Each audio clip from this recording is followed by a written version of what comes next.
DHP news channel में आपका स्वागत है। हिमाचल और अन्य महत्वपूर्ण खबरों के लिए चैनल को सब्सक्राइब जरूर करें और सभी काम की खबरें जानने के लिए वीडियो को पूरा देखें।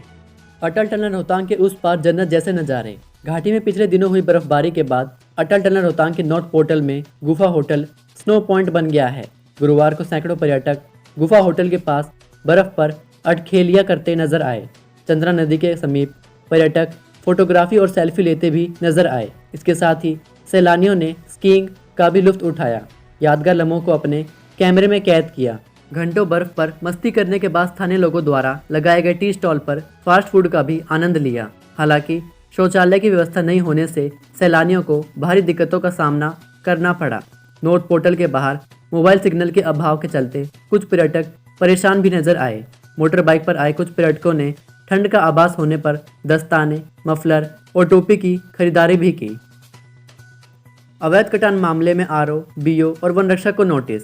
हिमाचल के चंबा जिले के सियोला पंचायत के साथ लगते जंगल में बड़े पैमाने पर हुए अवैध कटान मामले में वन विभाग ने वन परिक्षेत्र अधिकारी, वनखंड अधिकारी और वन रक्षक को कारण बताओ नोटिस जारी किया है। 7 दिन में नोटिस का जवाब देना होगा। वन विभाग ने सियोला पंचायत को 1,20,000 रुपये का जुर्माना भी ठोका है। पंचायत ने वन विभाग से एनओसी के लिए बिना पंचायत घर तक सड़क बनाने का कार्य शुरू कर दिया था। इसको लेकर विभाग ने पंचायत को जुर्माना लगाया है। इसे पंचायत को 5 दिन में अदा करना होगा। खंड विकास अधिकारी को भी नोटिस जारी किया है। पूर्व सरकार की घोषणाओं को रोका तो कोर्ट जाएंगे। हिमाचल के पूर्व मुख्यमंत्री एवं अर्की विधानसभा क्षेत्र के विधायक वीरभद्र सिंह ने कहा कि वर्ष 2017 में उप तहसील कुनिहार के भवन निर्माण के लिए कांग्रेस सरकार ने 50 लाख रुपए स्वीकृत किए थे, लेकिन 3 वर्ष बीत जाने के बावजूद अभी तक निर्माण शुरू भी नहीं हो पाया है। जयनगर व दाड़लाघाट कॉलेज स्वीकृत किए थे व इनके भवन का प्रारूप भी तैयार था, लेकिन इन भवनों का भी निर्माण कार्य शुरू नहीं हो पाया है। उन्होंने सरकार को चेताया कि पूर्व सरकार की घोषणाओं को रोकने की कोशिश की तो कोर्ट का दरवाजा खटखटाया जाएगा। हिमाचल में बर्फबारी के आसार नहीं। हिमाचल में 11 नवंबर तक मौसम साफ रहेगा। इस दौरान बारिश और बर्फबारी होने के आसार बहुत कम है। बीते 1.5 माह से प्रदेश के कई क्षेत्रों में बारिश नहीं होने से मौसम शुष्क बन गया है। गुरुवार को राजधानी शिमला सहित प्रदेश के अधिकांश क्षेत्रों में मौसम साफ रहा। न्यूनतम तापमान में कमी आने से प्रदेश में सुबह और शाम के समय मौसम में ठंडक बढ़ गई है। हिमाचल में सूखे के हालात। 335 पेयजल योजनाएं प्रभावित। गाँवों में जल संकट।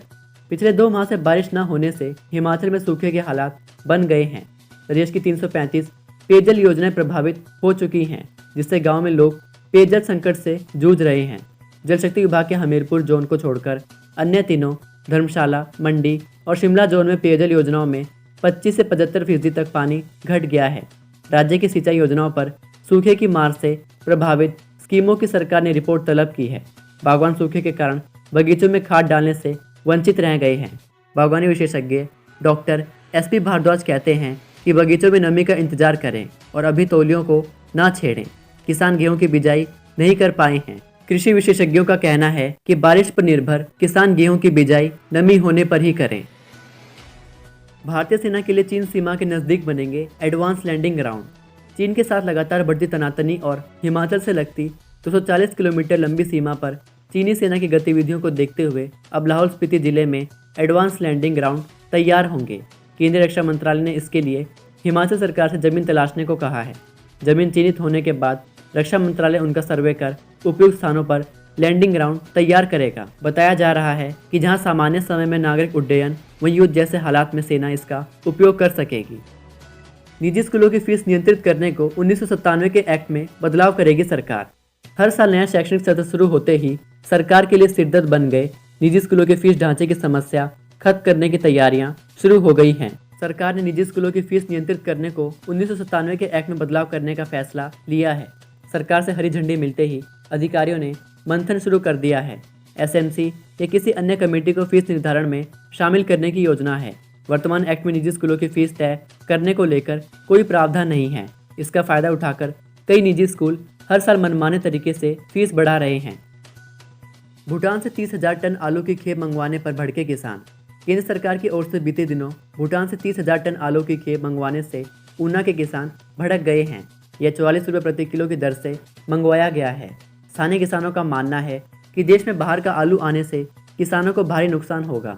इस समय कच्ची फसल तैयार है, इसकी पटाई 1-2 दिन में होने वाली है। भूटान से आयात किए आलू के कारण उनकी फसल की मांग कम हो जाएगी। इससे किसानों को फसल के उचित दाम मिलने की उम्मीद कम हो गई है। जिला ऊना में प्रति वर्ष 2300 से 2500 हेक्टेयर भूमि में आलू की फसल होती है। इसमें 8,017.5 टन आलू की पैदावार होती है। जिले से आलू की खेप दिल्ली, महाराष्ट्र, यूपी, चेन्नई, चंडीगढ़, होशियारपुर, जालंधर, कुल्लू, मंडी, हरियाणा और राजस्थान आदि के मंडियों में पहुंचती है। सरकार को 44 रुपये प्रति किलो की दर से भूटान से आलू मिला है। इससे स्थानीय आलू की मांग कम होगी। मंडियों में भी आलू के दामों में कमी आएगी। बिलासपुर की करलोटी ग्राम सेवा सहकारी सभा में 8 करोड़ रुपए का घोटाला। बिलासपुर की दी तलाई ग्राम सहकारी सभा के बाद अब पपला की दी करलोटी ग्राम सेवा सहकारी सभा समिति में 8 करोड़ का घोटाला सामने आया है। विजिलेंस ब्यूरो को प्रारंभिक जांच में कई अहम सबूत हाथ लगे हैं। मुख्य आरोपी तत्कालीन सचिव की 2018 में मौत हो चुकी है। ब्यूरो ने तत्कालीन सचिव की पत्नी, सभा के सहायक सचिव व 2 पूर्व ऑडिटर समेत कुल 4 लोगों के खिलाफ FIR दर्ज की है। करदाताओं के लिए डिपो में सस्ता आटा चावल बहाल करने की तैयारी। सरकार हिमाचल के करदाताओं के लिए डिपो में मिलने वाला सस्ता आटा चावल बहाल करने की तैयारी में है। चावल और गेहूं केंद्र सरकार उपलब्ध कराती है। ऐसे में उपभोक्ताओं को दोनों खाद्य वस्तुएं EPL उपभोक्ताओं की तर्ज पर दी जाएंगी। हिमाचल सरकार की ओर से सब्सिडी पर दी जाने वाली 3 दालें, 2 लीटर तेल मार्केट रेट या इससे कुछ कम रेट पर उपलब्ध कराया जाएगा। दालों के दाम बढ़ाने का विरोध। कांग्रेस आंदोलन की तैयारी में। मार्केट में दालों के रेट में इजाफा होने से डिपो में भी दालों के रेट बढ़े हैं।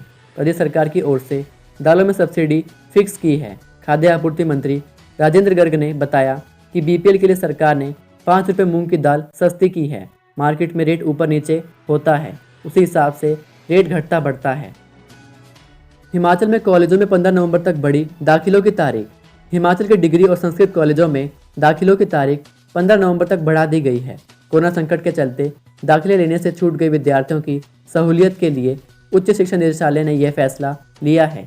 उच्च शिक्षा निदेशक ने बताया कि फर्स्ट, सेकंड और थर्ड ईयर में विद्यार्थियों को 15 नवंबर तक दाखिले मिल सकेंगे।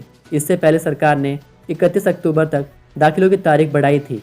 उच्च शिक्षा निदेशक ने बताया कि 15 नवंबर के बाद दाखिले नहीं होंगे। इस बार अंतिम मौका विद्यार्थियों को दिया जा रहा है। आउटसोर्स महिला कर्मियों ने अलग अंदाज में मनाया करवा चौथ। मेहंदी से कलाई पर लिखी मांग।